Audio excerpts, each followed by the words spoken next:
Bismillahirrahmanirrahim. Assalamualaikum warahmatullahi wabarakatuh. Alhamdulillahirabbil alamin. Wassalatu wassalamu ala asrofil anbiya'i wal mursalin wa ala alihi wa sahbihi wa man tabi'ahum bi ihsanin ila yaumiddin. Alhamdulillah, segala puji hanyalah milik Allah. Karena izinnya sampai hari ini kita bisa melanjutkan aktivitas Ramadan kita yang sudah sampai ke akhir atau penghujung Ramadan. Mudah-mudahan kita masih diberikan kesehatan, kekuatan untuk terus bisa melaksanakan segala aktivitas ibadah Ramadan kita. Baik, pemirsa yang budiman, pada kesempatan kali ini kita akan membahas satu tema dalam kitab Riyadhus Shalihin yang disusun oleh Imam Nawawi, yaitu bab fi man sanna sunnatan hasanatan aw sayyi'atan. Bab tentang orang yang mula-mula menunjukkan kepada kebaikan atau keburukan. Bab ini membahas tentang balasan yang akan diterima oleh orang yang menunjukkan atau mengawali, menginisiasi, mentradisikan suatu yang baik, atau sebaliknya orang yang mengawali, menunjukkan, mentradisikan sesuatu yang tidak baik. Jadi di dalam Islam, Allah akan memberikan balasan kepada siapa saja yang mengajak, mentradisikan, membiasakan sesuatu yang baik, atau orang yang membiasakan sesuatu yang tidak baik. Dalam bab ini, Imam Nawawi memuatkan 2 ayat dalam Al-Quran dan 2 hadis dari hadis-hadis Rasulullah. Ayat-ayat yang beliau masukkan dalam bab ini, yang pertama dalam surah Al-Furqan ayat 74, yaitu a'udzubillahi minasyaitonirrajim, walladzina yaquluna rabbana hab lana min azwajina wa dzurriyyatina qurrata a'yun waj'alna lil muttaqina imama. Dan orang-orang yang berdoa, wahai Tuhan kami, anugerahkanlah kepada kami pasangan-pasangan hidup kami dan anak keturunan kami yang menjadi penyenang hati kami. Dan jadikanlah kami pemimpin bagi orang-orang yang bertakwa. Di akhir ayat itu, Allah menyebutkan suatu doa, satu dorongan agar kita, setiap muslim itu menjadi pemimpin. Bukan hanya menjadi orang-orang yang bertakwa, tapi menjadi pemimpin. Pemimpin atau imam di sini adalah orang yang mengajak, orang yang mentradisikan, orang yang membiasakan sesuatu yang baik. Itulah orang yang menjadi pelopor dalam kebaikan. Itulah yang dimaksud dengan imam dalam ayat ini.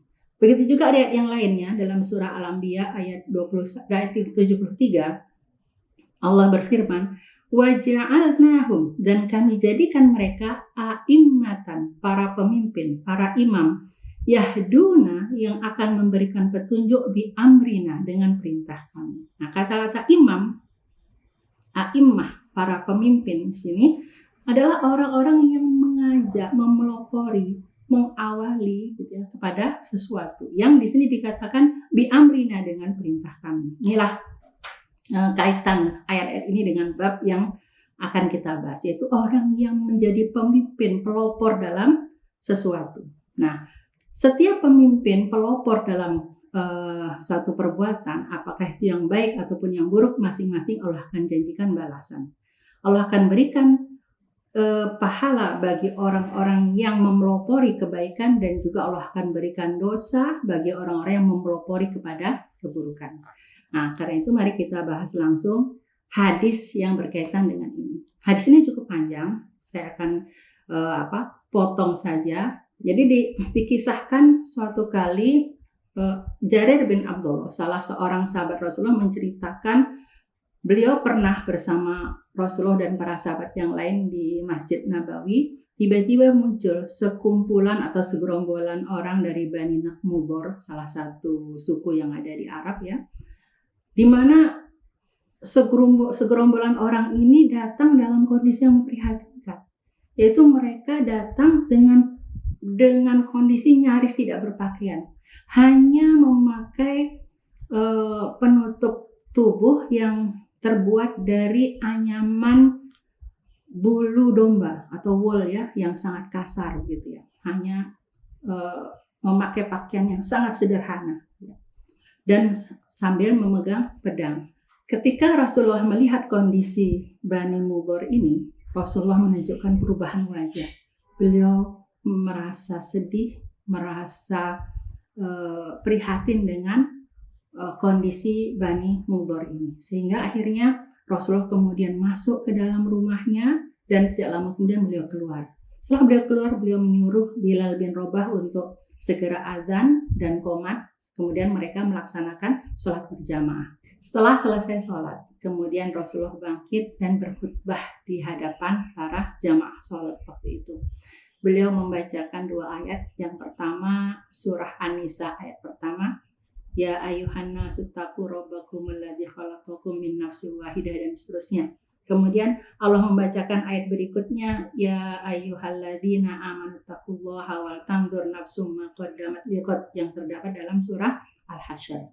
Setelah Rasulullah membaca 2 ayat tersebut, bangkitlah seorang kemudian memberikan beberapa dinar yang dia miliki. Tidak lama kemudian bangkit juga orang yang memberikan beberapa dirham.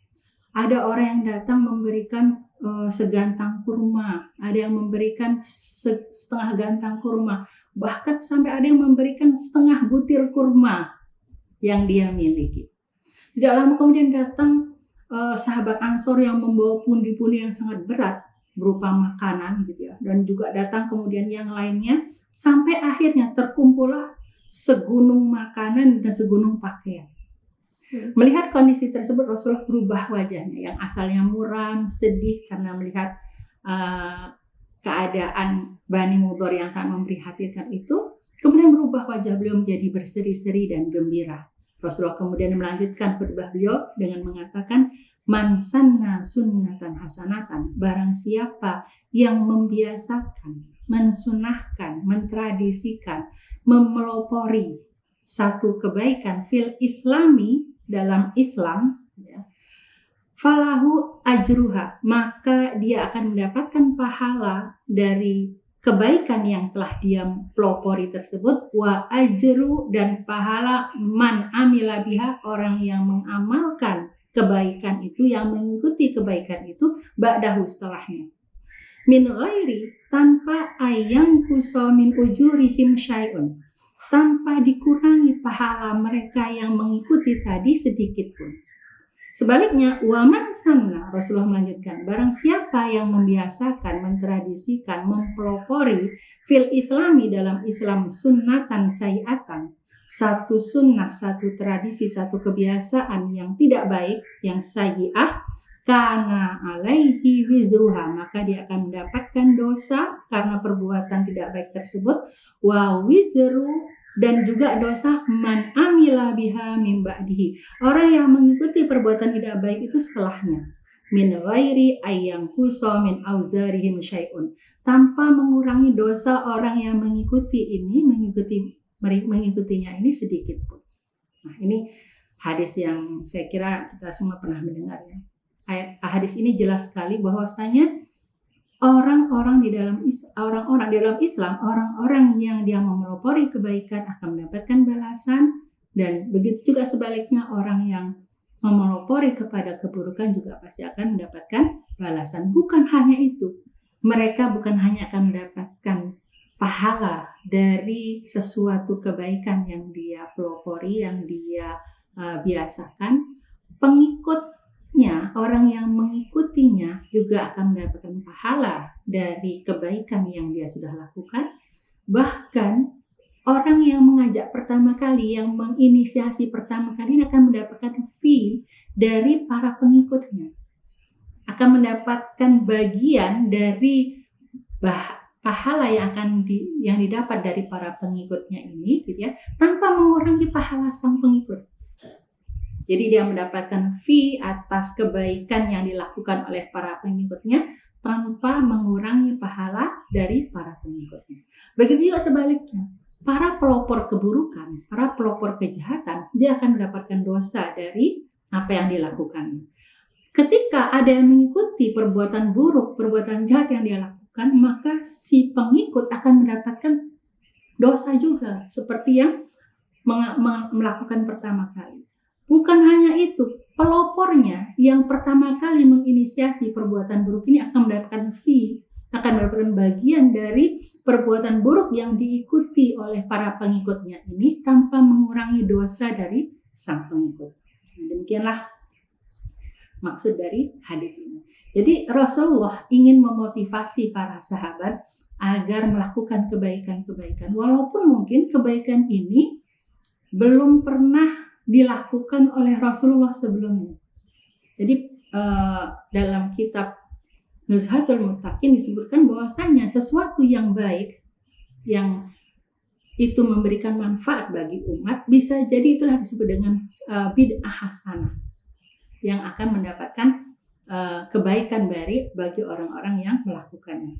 Tapi orang yang mengawali sesuatu yang tidak baik, sesuatu yang tidak bisa menyesatkan orang lain, itu bisa jadi yang dimaksud dengan bid'ah yang sayyi'ah yang menyesatkan. Ya. Baik, kemudian yang kedua, hadis yang kedua yang dimasukkan oleh Ustadz Imam Nawawi adalah hadis yang diriwayatkan oleh Ibnu Mas'ud.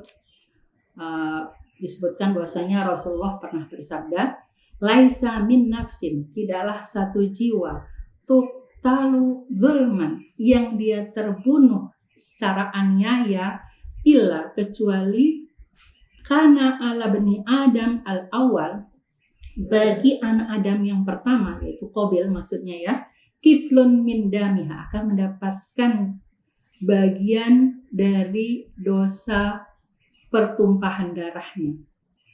Li'annahu, karena dialah kana awwala man sannal qatl, dialah yang mengawali terjadinya pertumpahan darah di muka bumi ini.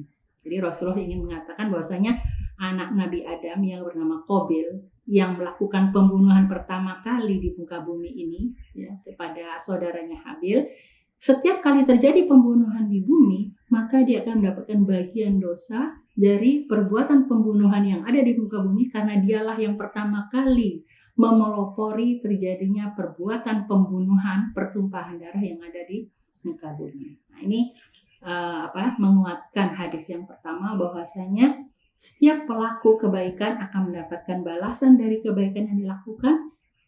Dia akan mendapatkan pahala dari para pengikut yang mengikuti kebaikan tersebut tanpa mengurangi pahala sang pengikut. Begitu juga sebaliknya. Setiap pelaku kejahatan dia akan mendapatkan dosa dari kejahatan yang dia lakukan, dan dia juga akan mendapatkan dosa dari pengikutnya yang telah melakukan dosa seperti yang dia lakukan tanpa mengurangi dosa sang pengikut. Ini merupakan ketentuan yang telah Allah tetapkan, sehingga bagi kita kaum muslimin, setelah kita memahami dalil-dalil ini, harusnya kita menjadi orang-orang yang terdepan dalam kebaikan dan sangat menghindarkan diri dalam perbuatan-perbuatan buruk, apalagi kalau perbuatan buruk itu sampai diikuti oleh orang lain.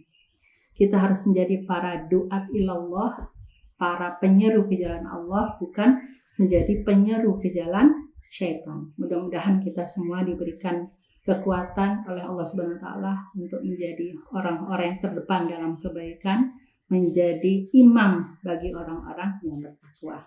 Demikian akhirul kalam, wabillahi taufiq wal hidayah. Wassalamualaikum warahmatullahi wabarakatuh.